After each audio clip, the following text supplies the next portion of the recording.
These handles here are bleeder valves, and then you have a master drain, okay? Master drain gets pulled out on this truck, and it's hard to get out, but put your weight into it, it'll come out. And then really, and you already see water trickling out, okay? And then really, you just crack these. These, you can tell the color aligns with a hose bed, right? So this hose bed is that drain. This hose bed is that drain, okay? And all these bleeders just get opened up, okay? So now you got valves, you got little hoses sticking out underneath, and that water just starts trickling out. We've already winterized this, that's why not much water is coming out. Engine 82 will have a lot of water come out, okay? This is, you take this off.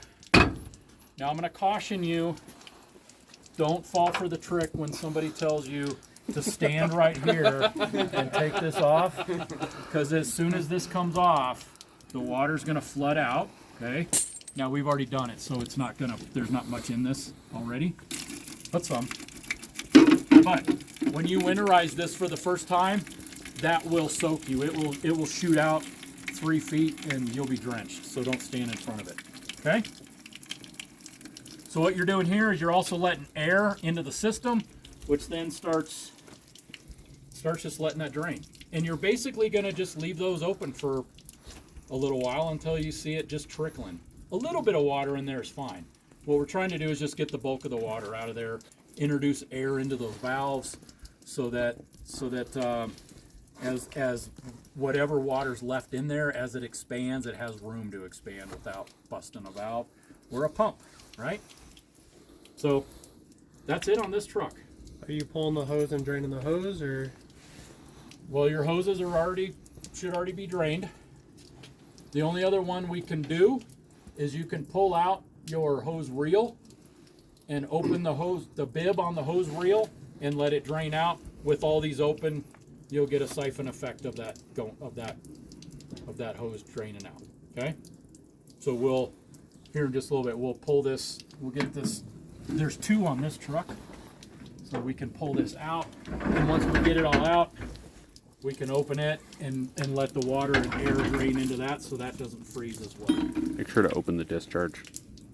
Oh yeah, the discharge for the hose reel. Right. 2. So, and then we'll do hose 1 too, because it's on the other side. Okay, so that's basically all we're doing with this to open this. Now, when this goes back, this is where our antifreeze comes in handy a little bit. So, and I grabbed this so we can use it tonight.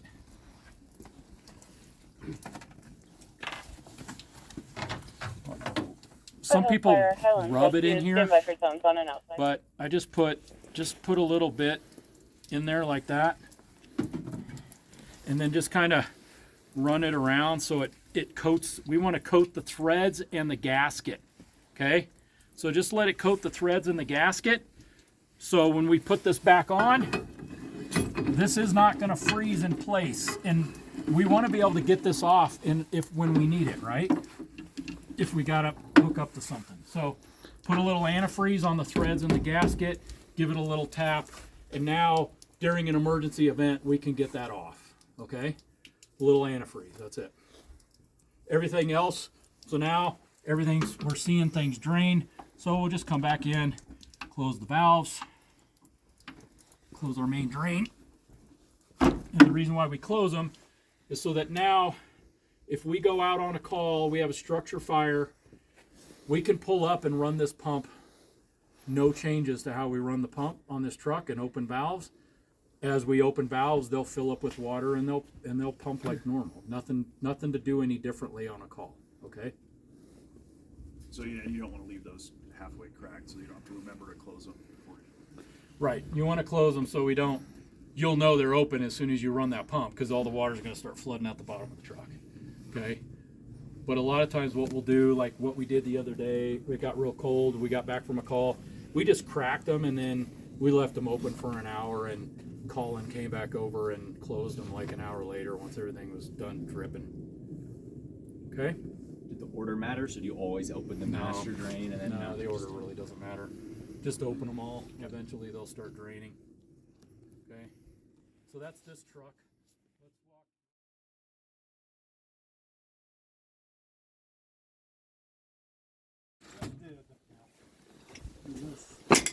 Yeah. Make sure everything's closed. So this tender has its own pump, right? It's not integrated like the other engines are. It's a separate gas pump. Okay. Same thing. You want to make sure all your valves are closed. Tank to pump, tank fill. That's your recirc lines. Okay.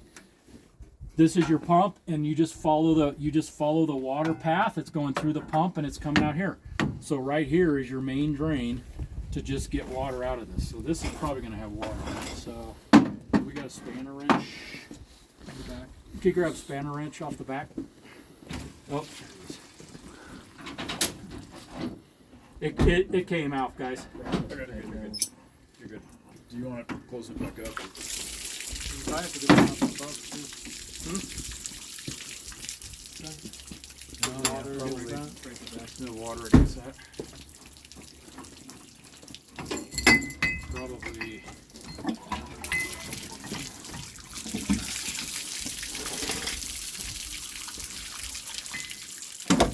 Can somebody grab that antifreeze that's over there? We're going to do the same thing. We're going to antifreeze the threads on these. Last thing you want to do is get to a call and you can't get these off because they're frozen. So this one's pretty simple.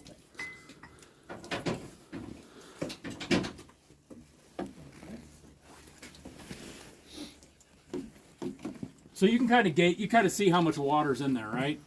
I mean, that's probably not even a gallon came out. So why don't we, if we just put just a drop in there. Too much. None's come out yet. Easy. Run the threads. I could probably put some right on here that I got left.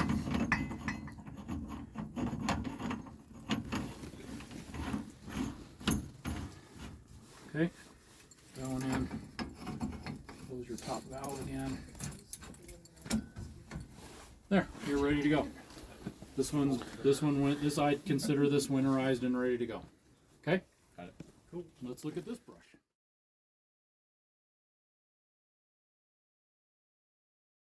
Water discharge is here. We're going to open our water discharge valve. There's a bypass up there. Yep, close the bypass.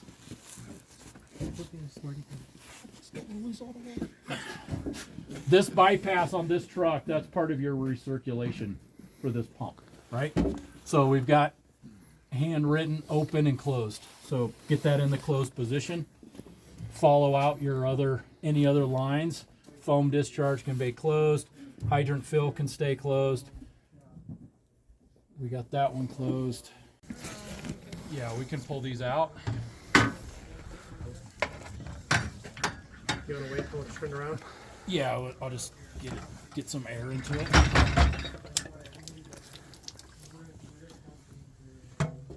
So we'll spin this around, we'll pull the hoses out. That's what we're gonna do. After we run through them, we'll get all the hoses. We can drop back, pull all the hoses. I wanna pull them off of engine 81 too.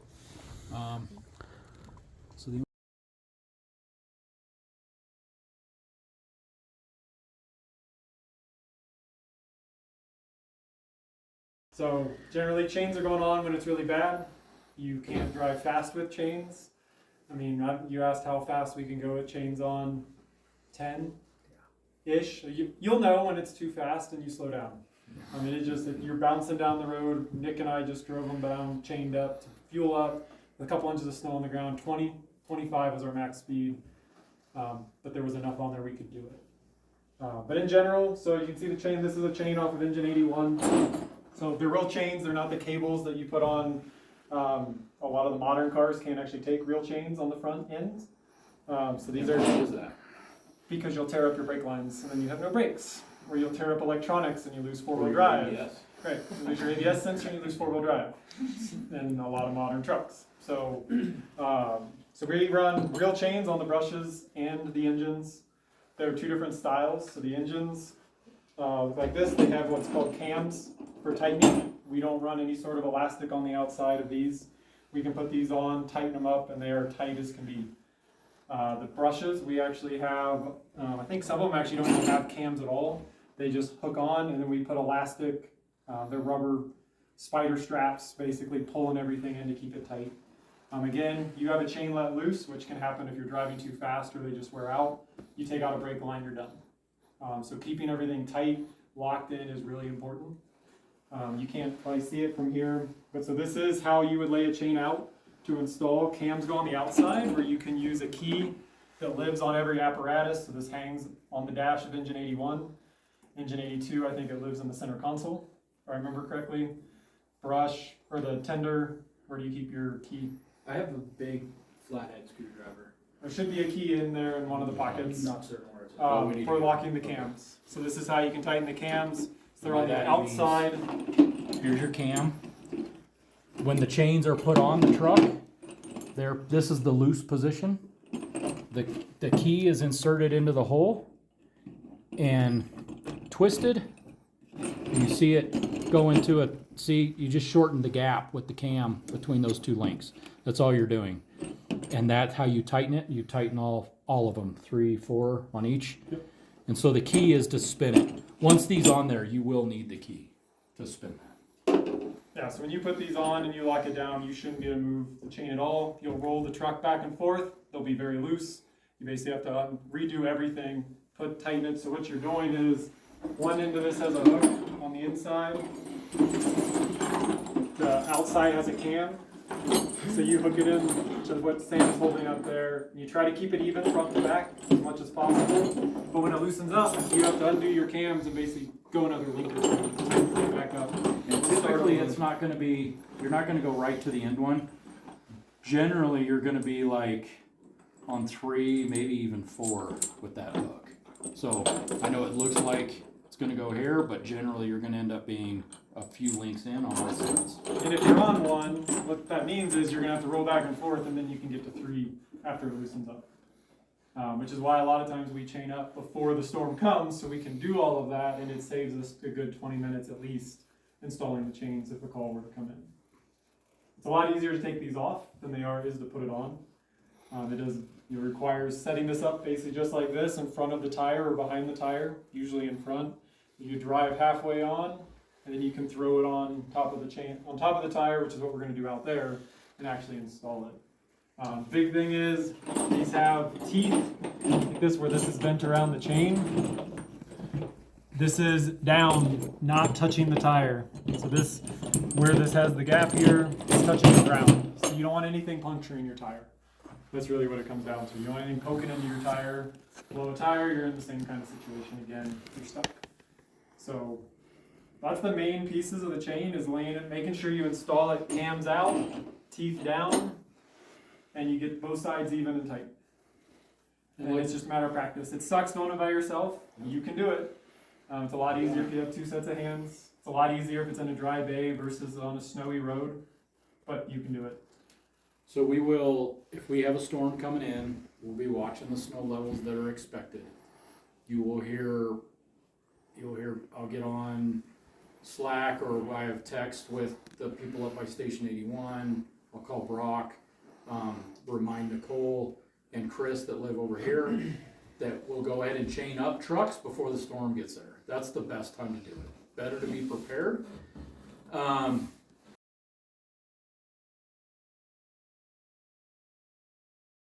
So the cams are on the outside.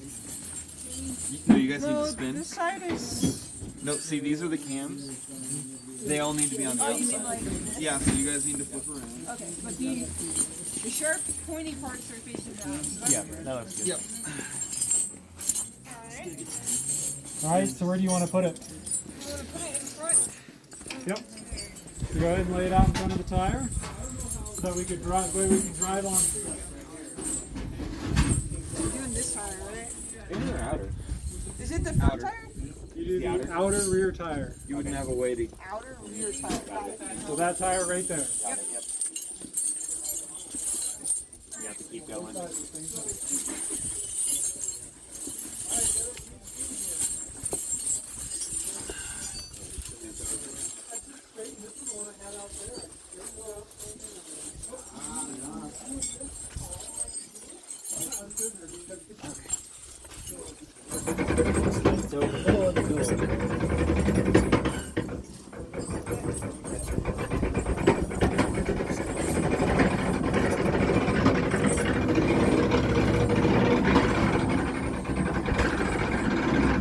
Alright, so the trick with this is, what we'll do is we'll end up driving about parts of the way on, and we don't want any of the chains stuck on the inner tire.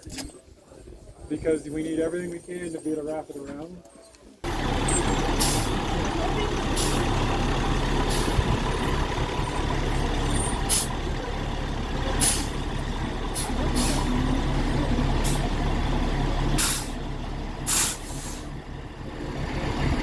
Wrap it around the tire. Yeah. You want to do the inside link first. Okay. And get it as tight as you can get it. So as many links as you can.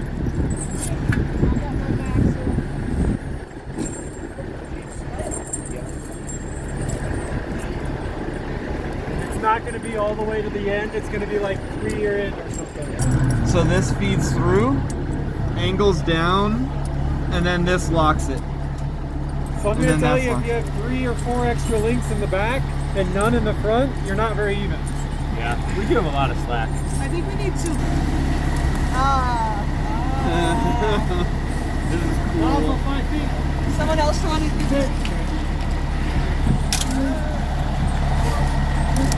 Now we contend that that's not all the way. You want this all the way popped in where it won't come in. So you can spin it. Should go a little further. Because it'll pop in. It's stuck on this link. That's pretty cool. Yeah.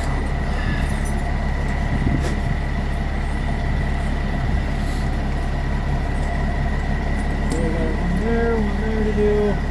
So everyone's doing at least one. Good enough. See how it's now underneath. That one's already tight. Is it? Okay.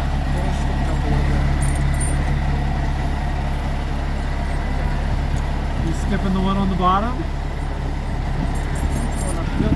So, you feel how tight? I mean, there's really no give. That's what you want. And so what'll happen as you glide, it'll loosen up. We've had to stop and retighten it before because we hear it banging into something. It's tight, it's even, it's a good job. Perfect. I'll use this to keep it captured so it doesn't just flail all over the place. And then I will always tend your hooks on your bungees in such a manner that they're not going to potentially hook a tire. Got it. We're gonna get tougher as you go. So ideally we'd like to pull this all the way through so it's not Right just there. wiggling on this, so it's going to put a hole in the tire. This wear is just going to start scratching and scratching and scratching, so that's not ideal. So I'm going to hook wherever I need to, and the tension on this is going to, if we allow slack from just operations, it's going to pull out through the tension on this. Yep, so that's my preferred method for chaining up. And also, if we get a lot of slack and this starts loosening up, we have extra cams. We can come in with our big screwdriver and tighten up. Calibrated cam tool. Calibrated cam tool.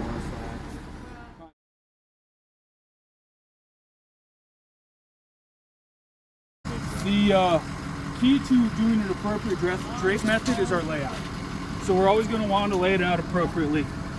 You're going to want to lay it out so the hooks are orientated down when we're laying it appropriately. And we're gonna lay it flat, an appropriate distance, so when we hang it, the chain roughly, whatever side we're going, whether front or back, this front chain will be almost close to the lip or the edge of the tire where it's making contact with the ground or the concrete or whatever it may be. So we're gonna lay it out.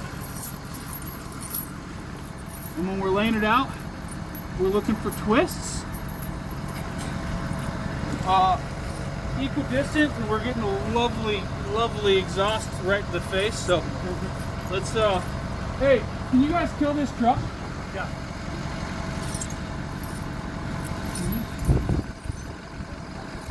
All right. Okay, good to go. So chains are laid out appropriately. all of our lips or the hooks are facing down.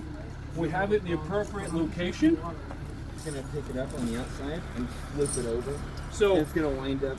you're going to have the cams facing the tire. All the hooks are facing down. So when you pick up the chain closest to you, it's going to do exactly what gravity intended and fall where it needs to be. Your hooks are going to be close to the inside. So you only have to pull forward 3 or 4 feet and you're not relying on going perfectly straight. You don't have that wiggle room of aim in a sense. When you come through, you line up all your chains so they're spread evenly across the tire. I like to get one of the ridges on here and kind of find a good equal distance to go across it. And you'll lean inside and you'll make sure you're not going to put your interior chain in the way that it'll bind you. So, tight in, tight in, tight in.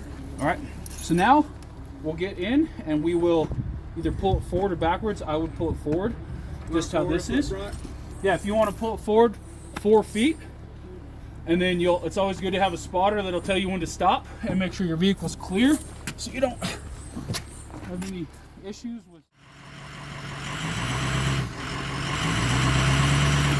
Good.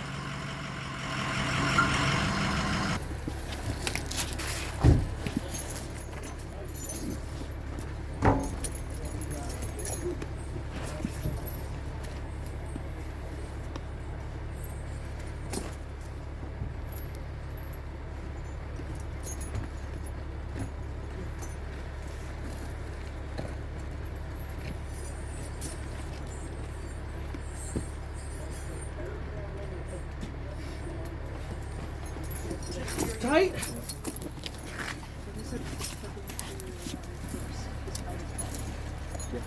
So I get the interior one tight, kind of line out my chain again, and then I will hook as much as I can with this chain. Easy way, drop your excess chain, give you a nice little spot to hook down to. So now we will take our cam tool, or in this case, a large flathead screwdriver, pull out slack, pull out slack. So this one's on the bottom, that's going to be a little bit tough. So we've got 2 and they're fairly tight.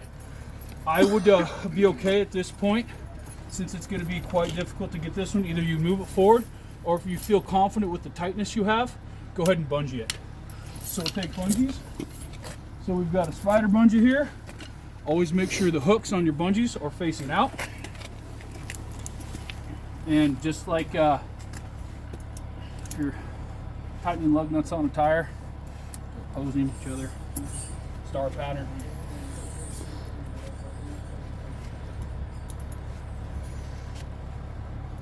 So now, when we're in motion, we're in traffic, we drive. When we get the scene, once the scene is stabilized, going back, give it a nice little tug.